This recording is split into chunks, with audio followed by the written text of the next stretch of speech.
अखेरचा डाव. हृदयस्पर्शी प्रेरणादायी कथा.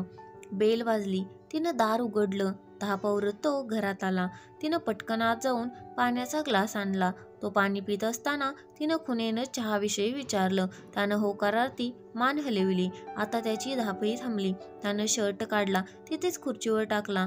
त्याच खुर्चीवर रेलून पाय लांबवले आणि ए मेरी जोहरा जबी तुझे मालूम नहीं ची मस्त शीळ देत डोळे मिटले.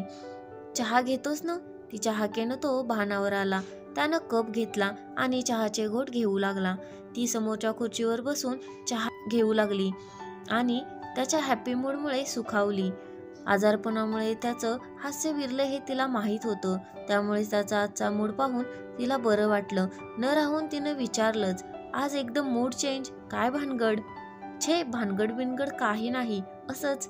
बरं पटकन आवर, बाहेर जायचंय. किशोरीच्या कार्यक्रमाची 2 तिकीटं आणलीत. तिच्या परवानगीची वाट न पाहता तो उठून आवरू लागला. क्षणभर तिला काही कळेच ना. तिनंही झटपट आवरलं. त्याला आवडणारी गुलाबी रंगाची साडी नेसून ती तयार झाली. दोघेही रस्त्यावर आले. नेहमीप्रमाणे तिची पावलं बस स्टॉपकडे वळली. तोच टॅक्सी या त्याच्या हाकाऱ्याने ती उडालीच. आज टॅक्सी? दोघे टॅक्सीत बसले. तिला आज तो नेहमीपेक्षा वेगळा भासला.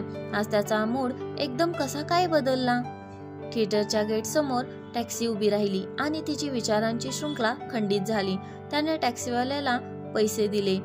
तिच्या हातात कार्यक्रमाची तिकिटे देऊन तिला पुढे जाण्यास सांगितले. तिकीट घेऊन ती ॲम्फी थिएटरच्या पाठीमागील बाजूस गेली. समोर उभ्या स्वयंसेवकाच्या हातात तिकीट दिली. जरा तिकडे बघतेस, असं म्हणून त्यानं तिच्या केसात मोगऱ्याचा गजरा माळला. अपूर्वाईने मोहरलेल्या तिच्या श्वासांत मोगऱ्याचा गंध काठोकाठ भरला. ती त्याच्या चेहऱ्याकडे एकटक पाहू लागली. तिची नजर चुकवत तो कार्यक्रम सुरू होण्याची वाट पाहू लागला. तबलजीने तबला ठीक केला. तानपुऱ्यावरील मुलीनं तारांना ताण दिला. सतारीचे स्वर ठीक केले गेले आणि त्याचवेळी किशोरी मंचावर आल्या. स्वरांच्या एक लढी उलगडल्या आणि मैफलीत रंग भरू लागला. जाईन विचारित रान फुलला किशोरींनी सुरू केलं आणि वाहवाहच्या उत्स्फूर्त प्रतिक्रिया उमटल्या. त्यानंही तशीच दाद दिली. तल्लीन होऊन किशोरी ऐकत असताना त्यानं तिचा हात हातात घेतला आणि त्याच्या स्पर्शाचं गाणं तिच्या भोवती फेर धरून नाचू लागलं. ती गाणं विसरली, भूतकाळात गेली. 5 वर्षापूर्वी अखेरच्या स्टेजच्या कॅन्सरशी झगडत असताना तो आयुष्यात आला. घरातील सर्वांनी जेव्हा आपल्याला दूर लोटलं तेव्हा त्याने आधार दिला, जगण्याची उमेद दाखवली.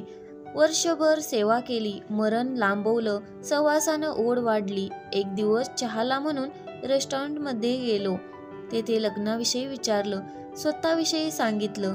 2 मुलं अमेरिकेत, त्यांना बापाची गरज नाही. नातवंडांसाठी आजोबा अनोळखी. पत्नी 10 वर्षापूर्वीच गेली. घरी एकटाच राहतो. कॅन्सरग्रस्तांच्या रुग्णालयात सेवाभावी वृत्तीनं काम करतो आणि आता आधाराची गरज आहे. नाही म्हणू शकले नाही. सहजीवन नव्याने सुरू झालं.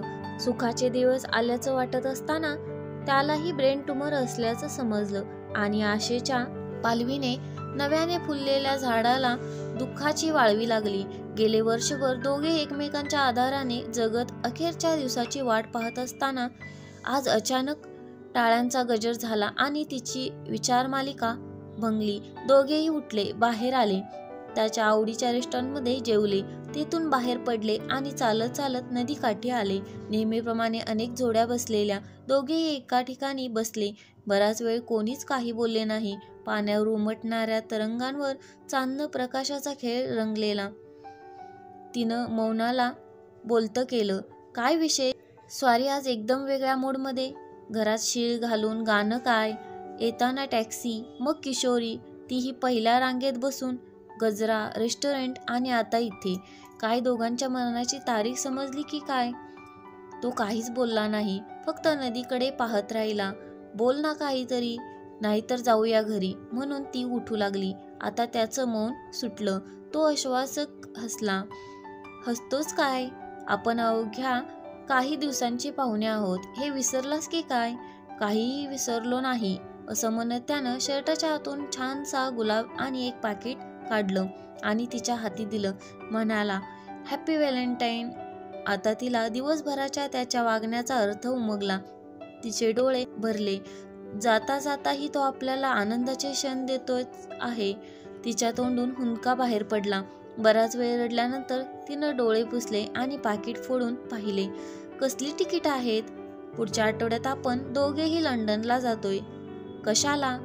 दोघांवरही शस्त्रक्रिया करायची आहे. दोघांचेही कॅन्सर शेवटच्या स्टेजला असले तरी होप्स आहेत. मग निदान जाता जाता दोघांसाठी एक डाव खेळून बघायला काय हरकत आहे? त्याचीच ही गिफ्ट. Happy Valentine. त्यानंतर दोघे कितीतरी वेळ भविष्याविषयी बोलत राहिले. जीवन सुंदर आहे, एकदाच मिळतं, घ्या की जगून. तर ही छानशी हृदयस्पर्शी प्रेरणादायी कथा जर तुम्हाला आवडली असेल तर व्हिडिओला लाईक शेअर करा आणि अशाच छान छान कथा ऐकण्यासाठी चॅनलला सबस्क्राईब देखील करा. धन्यवाद.